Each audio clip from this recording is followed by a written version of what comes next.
L'alerte est partie des réseaux sociaux et ce que l'on prenait pour une fausse blague en ce lendemain de Noël finit par se révéler être un fait réel. L'interception par les forces de défense d'un véhicule humanitaire avec à son bord un blessé soupçonné d'être un terroriste de la crise sociopolitique dans les régions du nord-est et du sud-ouest. Le communiqué du chef de la division de la communication au ministère de la Défense apportera davantage de lumière sur cette affaire. Il identifie formellement l'individu comme étant l'un des terroristes blessés quelques jours plus tôt dans des affrontements avec des gendarmes dans le département de la Magno. Information que corrobore le gouverneur du Sud-Ouest. C'est un chef terroriste bien connu qui a sémé tellement du désordre, la mort et des destructions dans cette partie du territoire, notamment à Tinto, Ngouti, et au cours d'une confrontation avec les forces de sécurité, il a été blessé.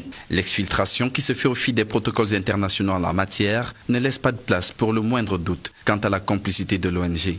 Et ce ne serait d'ailleurs pas la première opération du genre qui l'implique. Comme d'habitude d'ailleurs, ses complices sont allés le chercher et au cours d'un contrôle, on l'a trouvé dans la voiture de ses complices. Et ses complices sont entre les mains de la gendarmerie pour répondre de leur complicité avec ce monsieur qui était recherché et qu'ils sont allés chercher, eux-mêmes savent par quel moyen. Cette interpellation vient encore démontrer l'étroitesse des relations incestueuses qui lient certaines organisations non gouvernementales à des individus peu recommandables qui n'ont pour seul objectif que s'aimer la terreur au sein de la population.